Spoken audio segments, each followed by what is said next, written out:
Buenas tardes a todos. Pues vamos a dar inicio a nuestro episodio 780, ya muy cercano al episodio 800. Les pedimos que todos esperen con mucha emoción cada uno de los episodios que faltan, porque pues por supuesto que aquí en nuestro tema de neurodiversidad vamos a tener temas muy interesantes. Y una muestra de ello es el día de hoy con esta gala que tenemos a partir de la plática tan importante de algo que pareciera ser muy clásico para todos los escenarios, que es el cuento. El cuento que precisamente deriva del latín computus, que significa cuenta, contar una narración breve que ya sea creada por uno o varios autores, y esta narración que nos permite precisamente transportarnos a diferentes escenarios creativos de imaginación. ¿Y quién más que platicarnos sobre este tema tan bonito como es el cuento, que la maestra Yesenia Altamirano Maldonado, que es nuestra invitada del día de hoy? Muy buenas tardes, maestra. La maestra Yesenia es licenciada en Educación Especial, ella es promotora de cuento y también es líder de Yoga de la Risa. De verdad que tiene una amplia experiencia y sobre todo este carisma que se necesita para poder platicar nuestro tema del día de hoy, el cuento como estrategia para niños con TDA. Pues bienvenida, maestra Jessie, y estamos aquí todos gustosos de compartir esta tarde con usted. Queremos escuchar y aprender mucho de la forma en la que tenemos que llevar el cuento para que sea algo atractivo hacia los niños, para que se vuelva algo ameno y que ellos lo disfruten desde el primer momento en el que están escuchando, ¿no? Y creo que desde este punto podremos ir aprendiendo un poquito de toda la información que usted nos está proporcionando. Muchísimas gracias, Rox. Bienvenidos a todos los que nos van a escuchar, los que nos escuchan. Estoy muy contenta, gracias por la invitación. Agradezco mucho este espacio de compartir algo que a mí me encantan los cuentos. Amo leer cuentos, amo leer libros en general, y compartirlos con niños es fascinante, ¿no? Es fascinante desde el hecho de cómo miran, qué escuchan, cuáles son sus aportaciones.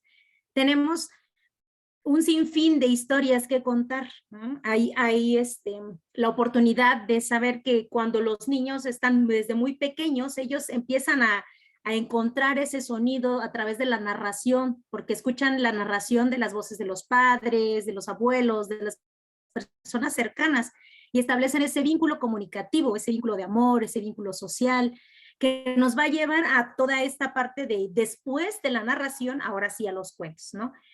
Estos cuentos que llegan a mostrarles los mundos cercanos, mostrarle emociones, nuevos lugares, situaciones y temáticas específicas, modelarlos también, ¿no? Llevarlos hacia un modelado específico de conducta, hacia una pauta a seguir para un comportamiento que queremos modelar en los niños.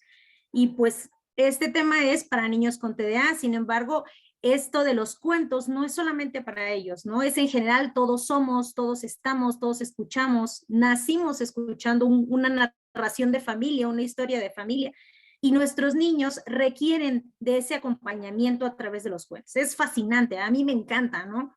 Y con los niños, poder estar haciendo esto no es solamente hablarlo, ¿no? Es cambiar los tonos de voces, es hacer voces de bebés, voces de viejitos, los gestos de las personas, ¿no? Es la sorpresa, el exagerar.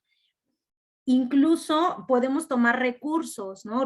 Recursos, no solo la imagen de un cuento, ¿no? Porque tengo cuentos que puedes mostrar. Este es de la temática de una niña que tiene dificultades en una enfermedad, que en este caso es como el cáncer, y ella llega a fallecer.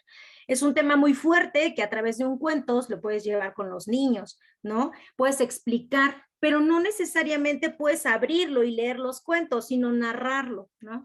Está en nosotros el poder hacer esas narraciones, y bueno, Cuando nos vamos a niños con TDA que tienen como ciertas características específicas, que en este caso pues o son inatención o es mucho movimiento o es combinado, pues entonces tenemos que hacer uso de otras estrategias que pueden ser el plus para atraerlos, ¿no? Y que no quiere decir que los vayamos a sentar en una silla y que estén completamente fijos, cuando ellos lo que requieren es estar a la escucha y que les permitas esa libertad, ¿no? Y que ellos se sientan en ese resguardo, en ese amor, mientras tú les cuentas, les narras, ¿no? Un cuento. Y esto, pues, es parte de lo que hoy les vengo a contar. La verdad es que se Gracias. escucha, ay, perdón, Rox, se Adelante, escucha Fabi. muy, muy, muy padre el tema, los cuentos como tal, ya la maestra Jessie nos acaba de comentar, pues tiene una gran importancia justamente en el desarrollo de los niños, en el crecimiento y básicamente en este desarrollo de la imaginación, de todos esos procesos cognitivos, ¿no? O sea, los estamos llevando a memorizar, los estamos llevando a poner atención, aún no estén quietos, aún no estén sentados en el lugar. Cuando una persona está contando un cuento o estamos utilizando ese recurso, la verdad es que los niños aprenden mucho más fácil porque recuerdan mejor lo que se les está mostrando, ¿no? En ese momento. Entonces sabemos que el cuento realmente es una de las estrategias más completas, más hermosas, a mí me encanta muchísimo. Igual el meterte en los personajes cuando estás platicando con tus hijos, con tus alumnos, es algo que también no muchos lo hacen, a muchos les da pena, a muchos adultos les da pena hacer esa transformación. Sin embargo, sabemos que el cuento es una de las estrategias más importantes. ¿Qué nos puedes platicar, maestra Jessie, de esta importancia que puede tener el cuento en edades tempranas? O sea, ¿qué tan temprano tenemos que mostrarle los cuentos a los niños para que realmente tenga ese impacto en su desarrollo y en su madurez? Bien, fíjate que hay muchos ya estudios en los que hablan acerca de esta narración incluso desde el embarazo, ¿no? O sea, desde el proceso de gestación, el que tú les empieces a narrar, les va a permitir a los niños escuchar, empezar a tener esa vinculación de comunicación de la voz de quien le narra, ¿no? Principalmente son los papás, los abuelos. Y entre más pronto llegues a ese proceso, cuando son bebés, en el que empiecen a tocar las texturas, porque pues estamos en esta parte y etapa sensorial, entonces pues les permites que toquen el libro, que toquen las texturas. Hay libros que tienen unas texturas fascinantes, ¿no? Y que les puedes ir mostrando para que ellos vayan trabajando, pues les va mejorando el vocabulario, les va mejorando el aprendizaje, la memoria, la escucha, la comprensión. Los vas llevando a la etapa preescolar y te va siguiendo. Y cuando llegan a la etapa ya escolar y tú ya los adentraste en este camino, pues entonces ver un libro, ver una cuestión escolar en la que hay que leer, ya no les va a costar para nada, ¿no? Porque hay un referente que es más significativo, que es esta parte emocional y esta parte de conexión con la familia, ¿no? Sí. Creo que el punto medular es esa parte que dices, ¿no? La cuestión de la familia, cómo toma un cuento y puede hacer esa unión con su hijo, ¿no? Yo creo que en estas épocas ha habido mucho auge al uso del recurso del cuento para acercar familias a sus hijos, desde bibliotecas donde están, digamos que hay áreas específicos para bebés, donde ya tienen los primeros contactos con un libro y el papá pues se emociona y tiene ese contacto con su hijo, pero van creciendo y fíjate que eso se va perdiendo, no es que se vaya perdiendo, va cambiando también ese tipo de lectura, ¿no? Y al final en esta época tan moderna, donde el celular ha llegado a quitar el tiempo y a suplir un poco lo que es tener un libro físico, creo que esa conexión necesita regresar, porque una vez que la iniciaste como padre, a veces te cuesta regresar a esa etapa donde disfrutabas el cuento con tus hijos. Ahora que ya son más grandes o incluso que ya no son tan pequeños, a veces la rutina, la vida, y a veces los papás no se sientan por las prisas a leerles un cuento a pesar de saber los beneficios que tiene. Es decir, volver a reencontrarte con el libro como cuando eran bebés, ¿no? Por decirlo en una etapa de ya de 10, 11, incluso hasta de 7 ya en esta época, que he visto que están los niños más en un dispositivo que realmente en las aulas, ¿no? Y también la pandemia vino a hacer esto. Las recomendaciones para todos esos papás que hemos perdido esa conexión con los libros, cómo podemos volver a reencontrarnos y a estimularlos precisamente en casa para que no se pierda.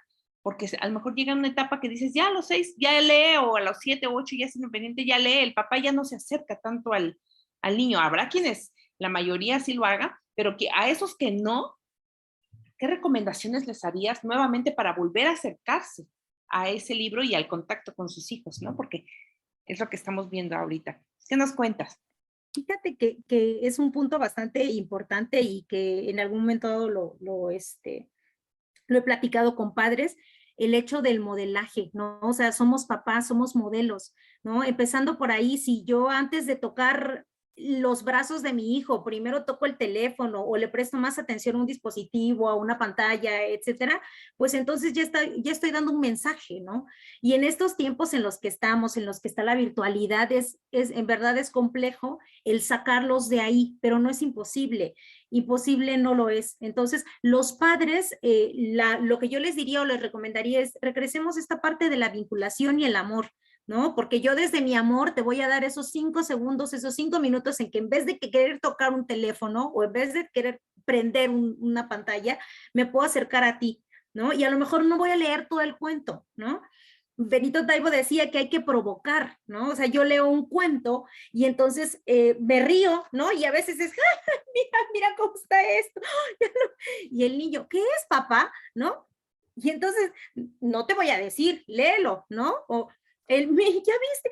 No, pobre, ¿qué le pasó? Ay, pues es que fíjate que pasó que hay un niño que hizo esto y que entonces le pasó, pero bueno, ya no te voy a contar más porque yo lo estoy leyendo, ¿no? Entonces, en esta parte de la provocación les va a permitir esa curiosidad y esa curiosidad va a generar que entonces el niño tome ese mismo libro, ese mismo cuento y empiece a mirar por qué papá se reía, ¿no? ¿Por qué le causó tanta gracia o se preocupó, ¿no?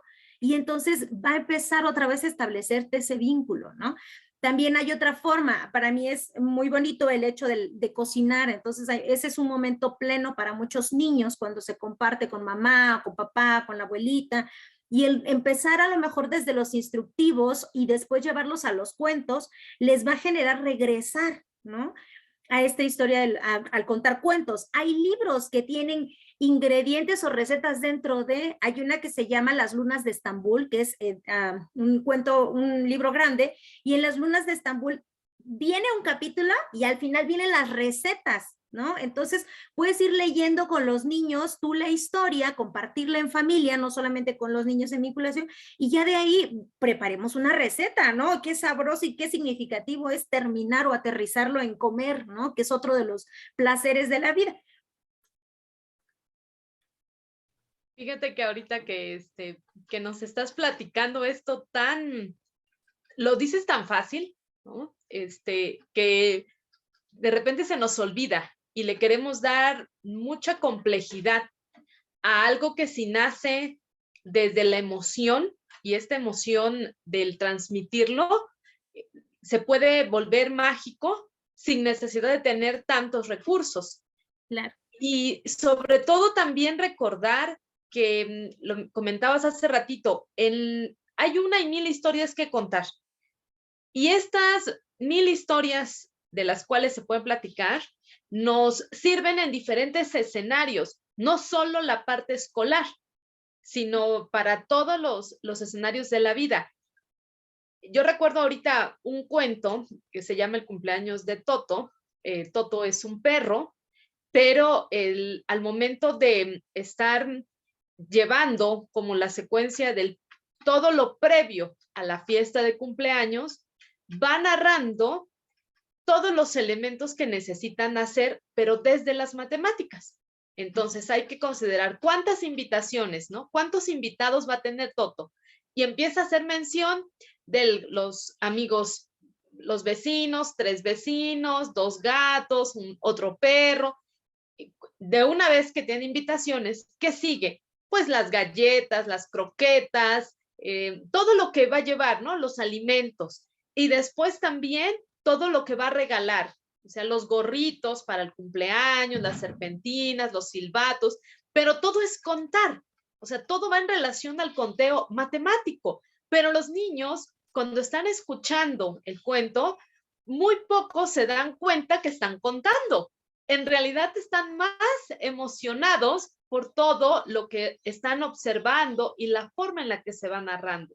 De repente, perdemos también todas estas posibilidades que nos puede dar un cuento. Y ahora sí, maestra Jessie, digo, nuestros niños que presentan un trastorno de déficit de atención, ¿no? Y algunos más con hiperactividad, ¿cómo favorece este cuento a sus características y como esta estrategia para ellos? Fíjate que llega a favorecer de manera amplia y transversal, ¿no? Una como conducto para los contenidos. Nuestros niños requieren de textos pocos primero y mucha imagen, porque son de mucha imaginación. Entonces, el uso del cuento, que es el que lleva a estos pocos textos, les permite a ellos ir digiriendo la información de la mejor manera. Ahora, ya se fue como un conducto, puede ser para español, para matemáticas, geografía, historia. Por ejemplo, La gallinita que quería ver el mar nos habla de la historia de las 3 carabelas. O, por ejemplo, está el cuento de el viaje de los Magallanes, y es la historia de la ruta de Hernando Magallanes, pero a través del diario de un ratón que se fue dentro del barco, y que nos llevan a esos caminos de contarle y darles el tema a los niños sin que ellos estén metidos en que es una materia o en esto que los llega a saturar de información, de letras, y que no quieren, porque es lo primero que hacen. Ya, son muchas letras, no quiero, ¿no? Y entonces, pero si les llegas a través de los cuentos, las imágenes, ellos van incidiendo. Luego, otro de los beneficios es, pues, capta la atención. Hay libros que tienen, cuentos que tienen, estas imágenes en las que tú puedes observar cosas muy minuciosas, puedes trabajar la descripción, puedes trabajar todos los contenidos, puedes trabajar la agudeza visual, puedes favorecer al lenguaje, a la corrección del lenguaje, porque también puede trabajar, hay retahílas, hay cuentos en retahíla, hay una que se llama Que te pica la hormiga, que es súper divertida, y entonces va en ese sentido, o la del pollito pito para estimular lenguaje, favorece en cuanto a que el niño empieza a trabajar esta parte de la selección de lo que quiere escuchar y de lo que no. A pesar de que los niños están o en movimiento o en esta parte de inatención, también hay una parte muy importante en ellos, y que es el estar estimulando, el que ellos atiendan a ese estímulo que ellos quieren, ¿no? O sea, por encima de que se distraigan con facilidad, ellos quieran regresar y seleccionen, ¿no? Y en este caso, el cuento permite que el niño seleccione ese cuento porque le gusta, porque le llama la atención, y entonces estás desarrollando en el niño esta posibilidad de selección, ¿no? De elegir, de asumir la responsabilidad de elegir. Yo elijo esto y sí, veo que pasa la mosca, pero regreso a este cuento porque me interesa, ¿no? O estoy escuchando el recurso, ¿no? Entonces, permite que nuestros niños tengan esta memoria, la memoria visual, la memoria auditiva, la imaginación y la creatividad al máximo, ¿no? O sea, tú les das imágenes. Yo tengo aquí como muchas imágenes, son tíos, o sea, familiares con los que tú puedes empezar a crear los recursos y puedes crear un cuento a través de su propia historia, ¿no? Tú les inicias con el Había una vez, o el Bienvenidos todos, estamos aquí en un circo, y entonces les generas, ¿no? Gianni Rodari maneja como una serie de estrategias, por ejemplo, la del binomio fantástico, que es genial, en la que tú trabajas con 2 palabras completamente dispares y las juntas, ¿no? Y entonces de ahí puedes crear unas super palabras, un super cuento, una super historia, y vas generando y vas metiendo al niño en estos recursos de creación, de escritura. Te puedes ir a este plano a partir del cuento, ¿no? Los beneficios son inmensos.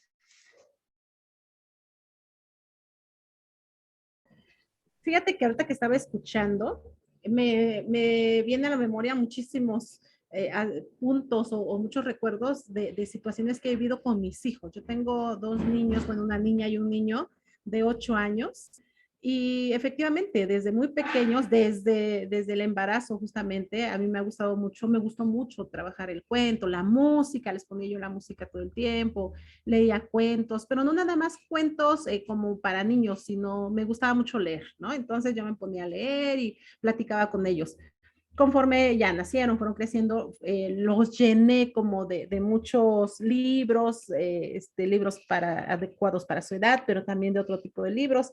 Pero tiene razón, Rosy, ¿no? A veces la misma rutina te absorbe y entonces como que dices, bueno, ya saben para qué es el cuento, pues ya lo pueden ver ellos solos, ya lo pueden hacer ellos solos, y entonces como que empiezas a dejar que ellos sigan explorando. Efectivamente son demandantes porque saben que tú lo haces, saben que tú ya lo has hecho con ellos, entonces te siguen pidiendo que lo hagas, pero si no se estimula esa parte o si no se continúa, también empiezan a perder el interés, ¿no? A mí me ha pasado con mis hijos que cada vez que hay oportunidad, pues les regalamos un libro, o sea, sí un juguete, pero un libro también de diferentes, o sea, no necesariamente un cuento. Por ejemplo, el último que le regalamos a mi hija fue el de 100 mujeres maravillosas o extraordinarias, algo así se llama, que me encanta y la estoy comprando la colección porque yo quiero que ella vea, ¿no? O se refleje justamente en esas mujeres. Y mi hijo, que es un fanático de los animales, pues los animales más exóticos y así. No lo vieron, o sea, no le hicieron caso al libro cuando se los regalamos, pero justo ahorita, a esta edad, es uno de sus libros favoritos de los dos. O sea, hay etapas y a veces también eso perdemos de vista, que hay etapas en las que, como decías hace un momento, maestra Jessie, en las que los libros tienen que ser solamente imágenes, en otra cuando ya deben integrar el texto y otras cuando ya puede ser más texto que imágenes para su imaginación. Y bueno, de esa forma podemos trabajar muchísimos aspectos, ¿no? Como son valores, como es la conducta que acabas de comentar, pero también para que ellos comprendan que hay otras personas, hay otros niños que somos diferentes todos, vamos, ¿no? Y a mí me encanta, por ejemplo, también que soy profesora, que soy maestra, yo he trabajado también con algunos cuentos justamente en el grupo o en los diferentes grupos para trabajar, para que ellos se entiendan, para que el resto de los alumnos entiendan y comprendan a su compañerito que se distrae mucho o a su compañerito que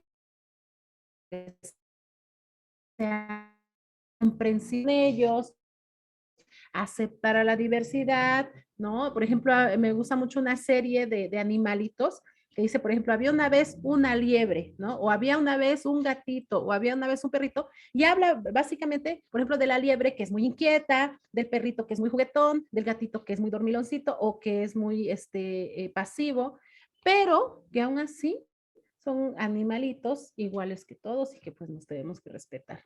De esta forma, sabemos que el cuento como estrategia, pues es una de las mejores, como decíamos hace un momento, y bueno, nosotros podemos tomar esta estrategia como disfrute, pero vuelvo a repetir, muchas veces los niños lo ven como obligación porque nosotros como adultos así lo vemos también. ¿Qué nos puedes decir respecto a eso? O sea, ¿cómo podemos hacer ese cambio de panorama respecto al cuento o a la lectura como tal, para que sea un momento de gozo, un momento de disfrute, en lugar de un castigo o en lugar de una obligación nada más para cumplir en la escuela? Y fíjate que tiene mucho que ver con el concepto de idea de los adultos, ¿no? Creo que hay una frase que también me gusta mucho que dice que el verbo leer no admite el imperativo, ¿no? Ese Daniel Pennac lo decía y pues tiene razón, ¿no? No tenemos que asociar una cosa con la otra. Creo que tiene que ver con las experiencias de vida, pero si nosotros como adultos, como papás, como maestros, volteamos esa frase a decir, no es una obligación, ¿no? Tiene que ser un disfrute porque si lo hago obligado el niño jamás, ¿no? O sea, tú oblígalo a hacer algo y, ¿no? No lo va a hacer porque no quiere, porque está en otro momento, ¿no? Pero si tú le generas esa parte de la curiosidad, vuelvo a la curiosidad, ¿no? No los obligo, pero les siembro esa semillita, esa espinita de curiosidad, el ruido de estoy leyendo esta receta, pero no te la voy a compartir porque no la estás leyendo tú, la estoy leyendo yo, ¿no? O este sentido de volver a encontrarse en esta vinculación, porque en efecto, si llega a perderse ese encuentro con la lectura, ese encuentro con los libros, con los cuentos, es porque nos desvinculamos, ¿no? En este mundo de situaciones en las que ya todo es a distancia, porque desgraciadamente está sucediendo, nos estamos desvinculando.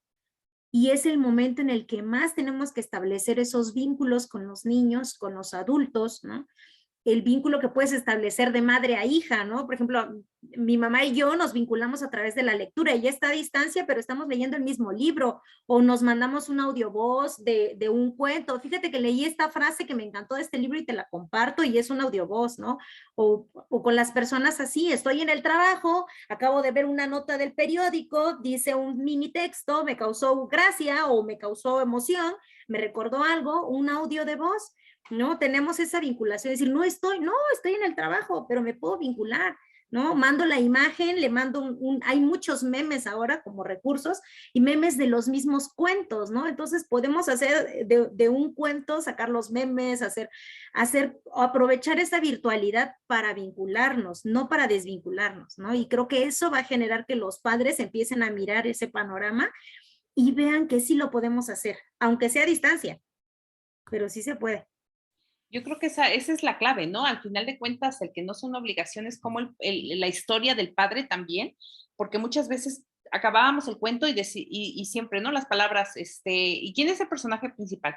¿Y qué pasó? ¿Y qué harías? Como que son cosas que la historia del adulto la trae muy marcada por la época histórica en que fuimos educados a través de cualquier lectura, ¿no? Independientemente cuento o cualquier hecho escrito. Siempre te decían, el personaje principal, la idea principal, el personaje, ¿cuál es el nudo, el desenlace, ¿cómo se llama? El nudo y el desenlace. Y como que siempre queremos un producto de algo, cuando el disfrute es lo principal. Y yo he estado en esa generación donde mi hija leía y sí, acababas diciéndole, ¿y qué te pareció? Y esto y el otro. Entonces era como un examen. Y obvio que el niño no lo ve como examen, lo ve como un disfrute. Entonces a veces cerramos en esas partes, ¿no? Y ahorita que nos das esos recursos tecnológicos, pues ahorita veíamos, ¿no? En una sesión acerca del TikTok, que decía, bueno, cómo el TikTok hace un estudio de mercado y llega a los niños y llega a los adultos. Entonces el cuento puede, como dices ahorita, hacer memes, o sea, no es algo que lo tomes en contra, sino a favor de, y puedes retomar el cuento a través de esto. Vamos a hacer un cuento, un TikTok del cuento, o vamos a hacer un TikTok de lo que acabamos de leer, y el niño ya no lo ve como examen, lo ve como un disfrute y lo vinculas con su época histórica. Y el adulto es el que tiene que desapegarse de su etapa histórica, donde tienes todo ese tipo de corrientes, donde siempre se buscaba un producto de algo que a lo mejor debería ser un disfrute. Y obvio que el padre debe estar consciente de los beneficios. Sin embargo, a veces los productos tienen que venir de la nada, o sea, incluso del mismo niño, ¿no? Y creo que eso es lo que muchas veces acaba en siendo obligación al niño, porque pues sí, hemos cometido el error, no pasa de que ven, vamos a leer un cuento porque te estoy viendo que no estás haciendo nada. Y ya el niño ya no estoy respetando el interés, no estoy viendo esas pautas que tú nos das, ¿no? De que, ¡ay, qué divertido! Ja, ja, ja. O sea, imagínate, un recurso tan fácil que no cuesta ni una pelea y que el niño a la vez dice, bueno, me dejó la duda, y al final diga, a lo mejor te diga, ¿por esto te reías? O sea, pero ya a lo mejor ya lo moviste, ¿no?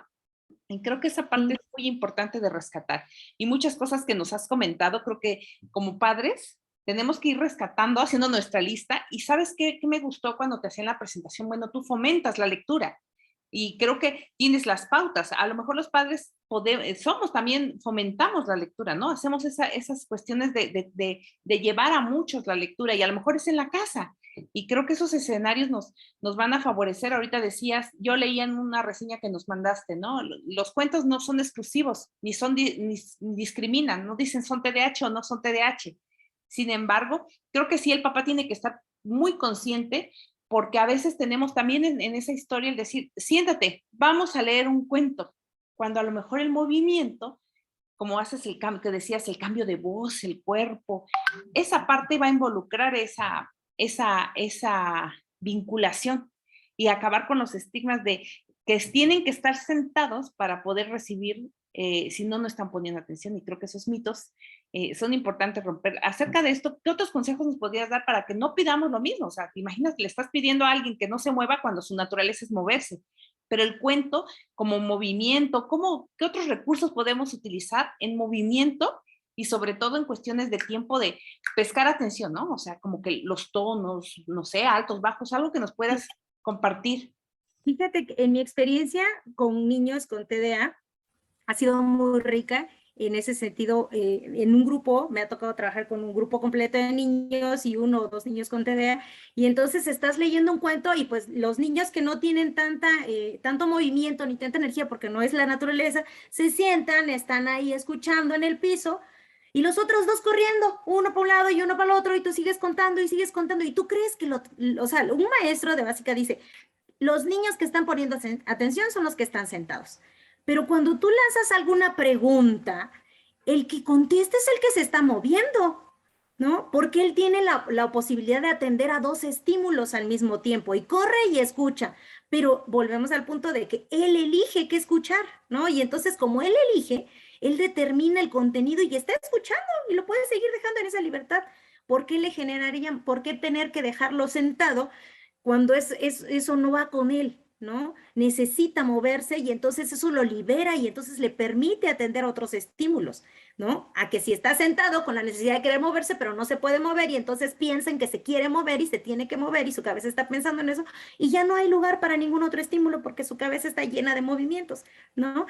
Y por el otro lado, lo que mencionábamos en esta misma experiencia, el hacer esta parte interactiva, ¿no? A veces no necesitamos, yo tengo algunos recursos, ¿no? Tengo muñecos, tengo pelucas, ¿no? Sonidos, pero a mí me ha gustado esta parte de hacerlos parte del cuento. Y entonces, por ejemplo, ¿no? Voy contando la historia de un ratón que va caminando y antes de que empiece la historia yo les digo, a ver, cuando escuchen la palabra ratón, me aplauden, ¿no? Y aplauden 2 veces. Cuando escuchen la palabra galletas, hacen palmaditas, ¿no? Hacia abajo, puñitos. Y entonces les voy metiendo a través de palabras un movimiento. Y entonces estoy generando a la vez que los niños de grupo estén trabajando su atención, pero también en los niños con TDA estoy favoreciendo a su movimiento y a su atención. Y así también yo estoy midiendo qué tanto están atentos y en qué momentos se están perdiendo. Automáticamente captas la actividad. Luego hay otra, ¿no? Yo uso mucho estos, como hay pollos, hay diferentes como para bebés, me parece que son. Y entonces estoy contando el cuento y de repente... Y pregunto el nombre de algún personaje, ¿no? ¿Y cómo se llamaba la gallina de la que hablaba el cuento? Y entonces se quedan, ¿no? Y entonces los regresas a la atención, los captas de nuevo y los regresas, ¿no? Cuando estás en casa, yo disfruto el hecho de comer mientras estoy leyendo. Y entonces eso lo hace significativo, ¿no? Pongo unas papitas, hice unas manzanitas, unos coctelitos, y entonces están sentados los niños, mis sobrinos, ¿no? Y entonces estoy contando y estamos en la papa mientras yo les cuento una historia y les voy enseñando y fíjense que va empezando así la historia. Y a ver, ahora, ¿tú qué crees que pasó? Ya ni siquiera es... O sea, solamente los vas orientando y guiando a través de las imágenes y ellos dicen, no, pues le está entregando una carta. ¿Y qué dirá la carta? Y entonces te vas llevando al niño en esta parte del cuento y se va vinculando y se va vinculando y al rato ellos están sentados y tú estás leyendo y ya la papita quedó ahí como en tercer término y hasta el final están terminando sus papitas, sus galletitas, su frutita y se vuelve significativo porque no están pensando en esa monotonía, en esa rectitud, ¿no? En ese encajonamiento, sino están pensando en ese disfrute y en ese goce. Recordemos que esto del placer y del gusto, pues tiene que ver con la serotonina, con la dopamina, con el efecto de la alegría y que si es un evento significativo, toda la vida lo voy a recordar, ¿no? Y voy a recordar a esa maestra de historia que me contaba las historias como cuentos fabulosos y que la tengo aquí presente en mi cabeza desde la secundaria, ya tengo 30 años, ¿no? Y sigo amando esas historias porque ella las narró de una manera muy hermosa, ¿no? Y no solamente fue ese encajonamiento. Fíjate que híjoles, acabas de decir muchísimas cosas importantísimas y encantadoras que nos gustaría mucho que los maestros que tienen algunas dificultades justamente para entender todo esto que acabas de decir, pues lo escuchen, ¿no? ¿Qué es lo primero que rescato y que se me hace súper importante porque creo que lo vivimos a diario? Es esta cuestión de nuestros niños con movimiento, ¿no? A veces siento que algunos maestros de educación regular no se quejan tanto por el que se mueve, sino por el que se distrae, o sea, se distrae porque se mueve fulanito, ¿no? Es que me está distrayendo a todo el grupo. Entonces, básicamente es como la queja de que todo mi grupo no me está poniendo atención porque Fabiola está brinque y brinque, o Fabiola se está tirando en el piso, se la pasa tirada en el piso y todos lo están viendo, todos se ríen, y como está captando la atención de todos, pues lo hace más, ¿no? Obviamente porque es un estímulo. Entonces, esta cuestión es como de cambiar esa mirada de los docentes, de decir, bueno, se está moviendo, es platicar con los compañeritos. A ver, recuerden que Fabiola es muy inquieta, que ya se mueve, pero ustedes no le hagan caso, ella está poniendo atención también, pero ella necesita moverse para poner atención. Desde el momento en que se les explica a los niños lo comprenden perfectamente y ya no se distraen. Pero ese es uno de los grandes problemas que tienen muchos maestros de educación regular, y por eso quieren tener a todos sentados, derechitos. Mírame para que yo sepa que me estás poniendo atención, porque si no me estás viendo, no me estás poniendo atención hasta eso, ¿no? Y bueno, ahorita lo que acabas de comentar, maestra, es importantísimo. Y el otro aspecto también súper importante es esta parte del disfrute que acabas de comentar.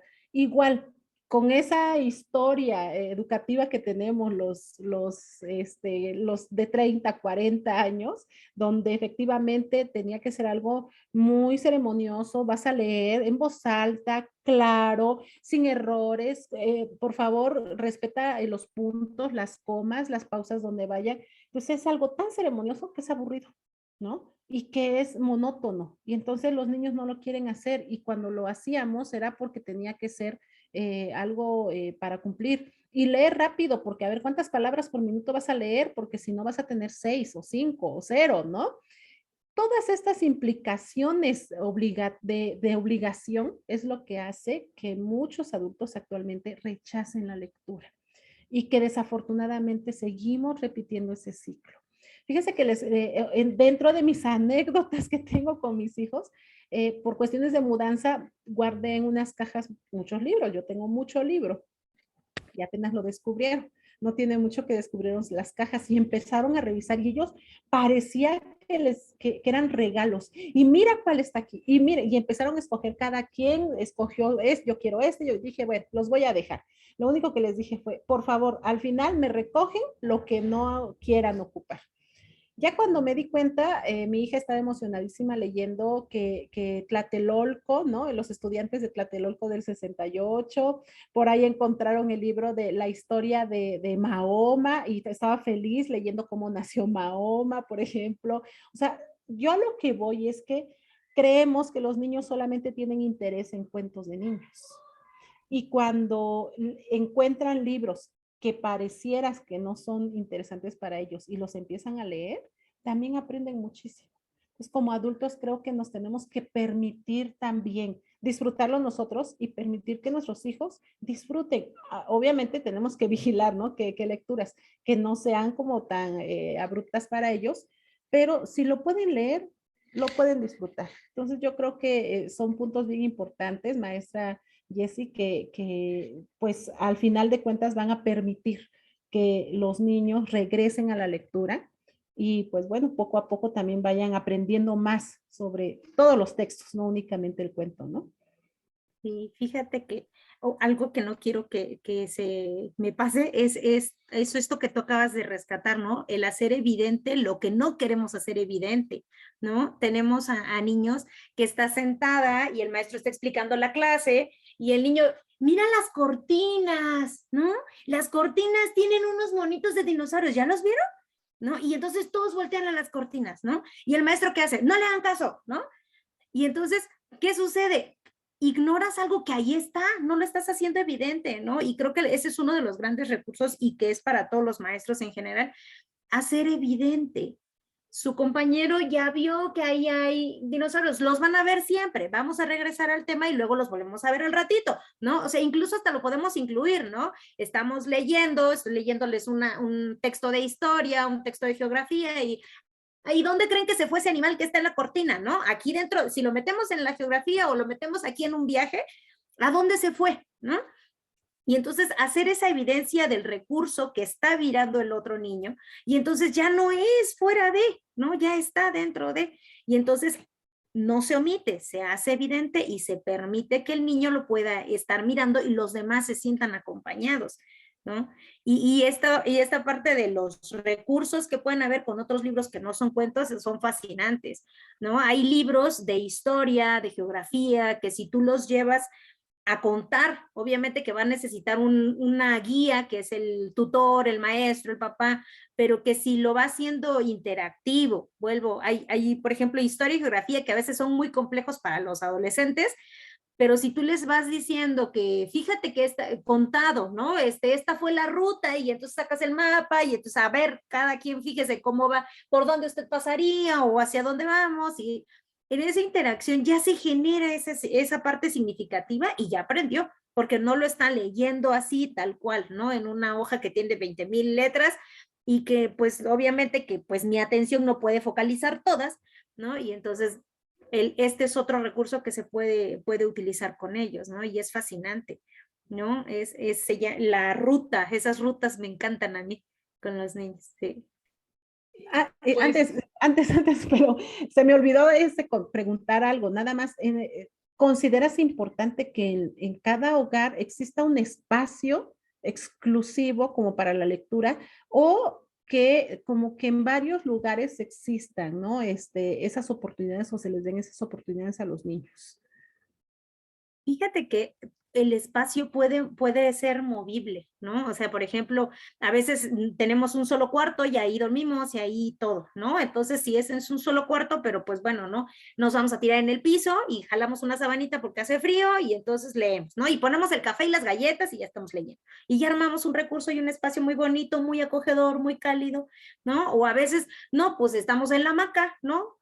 Y entonces, si es un niño más grande, pues el niño lee y el papá escucha, ¿no? O si estoy lavando, necesito leer una receta o necesito leer algo, pues entonces el otro lo lee y yo lo escucho, ¿no? O yo lo leo en la noche, lo converso, pero que más que el espacio es el hábito, ¿no? O sea, generar el hábito en donde sea, ¿no? Hay un meme precisamente que dice que es como es esta parte de todas las posiciones que hay para la lectura, en todos lados, ¿no? En el piso, en la cama, en el sillón, en el estudio, en donde quieras, pues, no sé, todos los lugares son perfectos siempre y cuando generes ese ambiente de calidez y ese ambiente de cobijo para que entonces sea un espacio adecuado. Así solo sean 2 sillitas, pero bajo del árbol.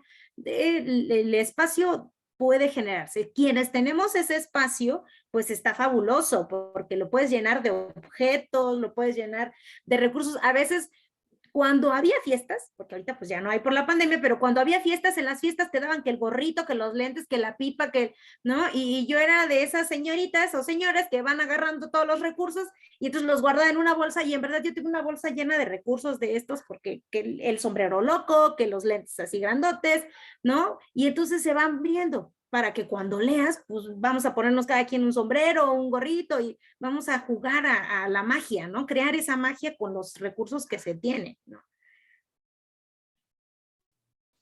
Pues definitivamente que esta tarde ha sido muy amena, muy grata.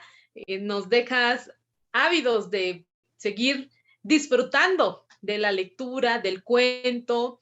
Me parece que algo que se ha perdido es que generaciones anteriores a la nuestra también llevaban siempre un libro en su bolso, ¿no?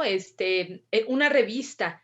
Y para ir a los lugares donde se tenía que hacer largas filas o tenías que esperar, siempre encontrabas a algún adulto que estaba leyendo y era un referente, o sea, directamente un referente para las otras generaciones. Creo que yo puedo decir que aprendí a leer, me gustó mi experiencia del cómo aprendí a través de cuentos. A mí me gustaban las historietas, las historias, y yo agradezco que me enseñaron a leer con Memín Pingüín.